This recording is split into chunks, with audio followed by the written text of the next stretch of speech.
Berbohong adalah tanda akhir zaman. Tak betul. Apa hukum pemimpin yang mati dalam keadaan berbohong? Baik. Dia kata berbohong adalah tanda akhir zaman. Tak betul. Kerana bohong ni daripada zaman dulu bohong. Firaun pelawak, kaum Ad pelawak, kaum Samud pelawak, umat Nabi Nuh pun pelawak. Faham? Banyak zaman pelawak. Umat Nabi Musa pelawak lebong Nabi. Faham? Yang betulnya begini, akhir zaman dah semakin banyak orang berdusta. Itu baru betul. Okey? Benda berdusta ni daripada dulu tapi makin ramai. Okey? Kemudian pula dusta di akhir zaman, tanda hujung usia bumi ini ialah orang yang berdusta dia anggap benar. Dan orang yang bercakap benar dianggap dusta. Itu maksudnya baru betul. Kalau berdusta saja, lama dah orang bohong. Faham lagi? Start orang bohong mana? Zaman Nabi Nuh alaihi salam. Mereka buat berhala atau pekong dengan kayu, pakat sembah. Meninggalkan beribadah kepada Allah. Jadi mula-mula berlaku kafir zaman Nabi Nuh alaihi salam. Nabi kata saya kunu ala nasi sanawatun khadda'atun. Yukazabu fiha sadiq, sadaku fiha al-kazib. Akan berlaku satu zaman di hujung masa nanti atas umat manusia, orang-orang yang bercakap benar dia anggap bohong, orang-orang yang kaki bohong dia anggap benar. Faham? Lagi ni ya. Orang yang jahat dia anggap sebagai orang yang betul. Dia bapak rasuah. Dia bapak rasuah berpuluh-puluh kes. Dia tulis guana dalam Facebook. Dia kata kita akan perangi rasuah habis-habisan. Sesat masalah. Dia 50 kes rasuah, 40 kes rasuah, 30 rasuah, 20 kes rasuah. Cara nak jadi baik guana. Dia tulis dalam Facebook, dalam media sosial, kita perangi habis-habisan rasuah. Orang faham ni baru betul. Ni baru pemimpin terbaik. Itu saya cakap dah ni zaman fitnah. Faham? Zaman fitnah. Ni khabar lama dah. Nipu orang habis kapung. Orang pula usahanya lebong 8,000 tak payah hutang pitih orang. Orang cenering kena 11,000. Orang ulu takir kena 4,000. Orang ladang kena 5,000. Lah ni duduk mana pula? Duduk main ngecang pula.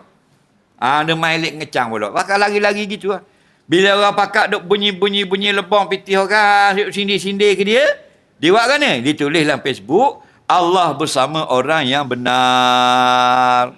Kawan-kawan dia masuk, terbaik, mantap. Padahal dia bapak lebong, dia tulis, Allah bersama orang yang benar. Selamat, habis cerita. Faham? Jadi ni kalau membunuh orang, mu dulu buat keluar dalam Facebook. Kita cari pembunuh. Walau siapa tu lubang cacing. Selamat mu. Faham lagi? Jadi sekarang kalau kata kita perangi rasuah besar-besaran, habis-habisan, maulah bapak rasuah. Betul tak? Itu cara dia. Nak bodohkan manusia. Manusia ni hak bodoh nak makan kepala ikan. Faham lagi? Betul tak? Padahal dia yang bapak rasuah. Dia dilantik sebagai orang yang untuk mencegah rasuah dan sebagainya. Dia pembunuh, dilantik menjadi polis dan sebagainya. Dia perosok negara, dilantik menjadi pemimpin negara dan sebagainya. Kerana itu akhir zaman.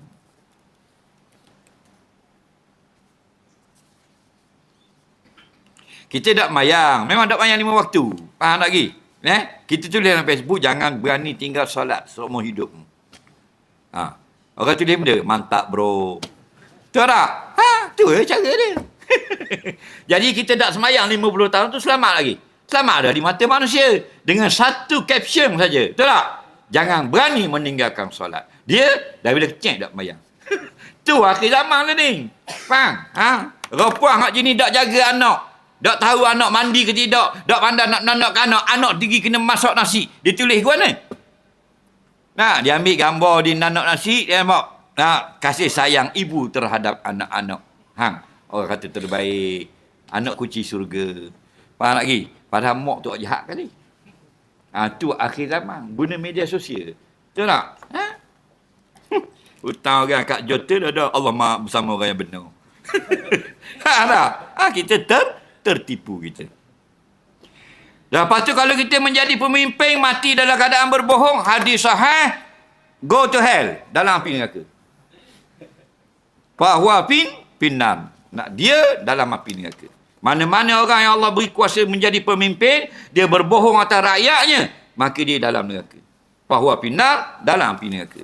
Melainkan Allah ampun dia di akhirat. Kita dicerita ni hak dalam syariat. Mana buat dalah, masuk neraka, buat benda baik, masuk syurga. Sekadar tu. Allah nak ampun, dia punya hak, kita tak boleh kata apa. Soalan seterusnya.